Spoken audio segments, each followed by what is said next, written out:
Work out your salvation with fear and trembling is actually talking directly about you. You weaponize that verse thinking that you don't fit into that and that you're working your salvation out because you're obeying well and you're doing better. But the funny thing is, it's talking directly to you. So the reason that Paul says work out your salvation with fear and trembling is because the hardest thing for a human being to do is let go of their pride and their ego and accept that they have already been given something. It is already finished and there's nothing on top of it that we can do to contribute to it. Salvation is not some destination you're just chasing after where you're saved by Jesus, but you have to maintain it your whole life to still be saved. Salvation is you learning how to live from the identity that has already been given to you. So why does it say with fear and trembling? God is the one that is working within us. So you're no longer trusting in yourself. You're no longer relying on yourself. And that should humble you. You don't want to touch holy things with fleshly hands. So that very truth right there should scare you so much to try and work for anything yourself. Real obedience is going to come from overflow, not obligation. So if God's working in you, don't you think your life is going to reflect him? But the problem is we don't have faith that God's going to work in us on his timing. So we want to figure it out ourselves because we think we can do it. But we have to realize, oh, I don't deserve salvation. I deserve to go to hell and burn, but God gave me this. God gave me a new identity. So now let me look at that with fear and trembling and realize, oh my goodness, God made me new when I deserved the complete opposite. So I'm going to align with that now. So the fear and trembling part is actually about us thinking we can do it on our own.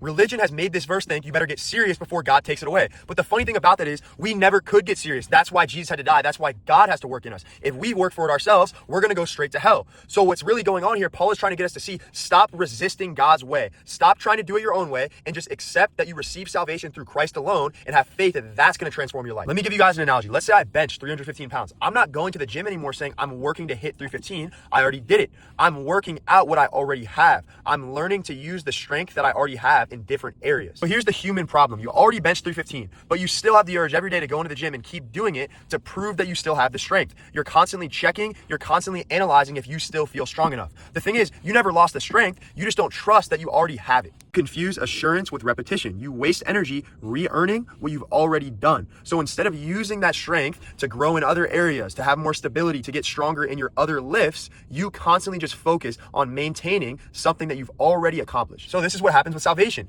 God has already gifted it to us. We've already won, but our flesh wants to go immediately re-earn it. And this is because accepting grace is a lot harder than accepting self-effort with Jesus on top. So the work is not maintaining your salvation. We already have our salvation. The work is remembering who you are and where you stand when pressure hits. So when you get thoughts of, I need to try harder, I need to do better, I need to get locked back in with God, I need to stop backsliding, that's your flesh trying to get back in the driver's seat, but it's disguised as I'm honoring God. In that moment, you need to be able to remember, I'm already declared righteous, Hebrews 10:14. I'm already sanctified, past tense, Hebrews 10:10. I'm washed, 1 Corinthians 6:11, and I'm a new creation now, alive in God, 2 Corinthians 5:17, Romans 6:11. So you know what? I'm going to trust in what God declares over me, and I'm going to rest in that and let that flow in my life. I'm not going to go back to works because God does not want that.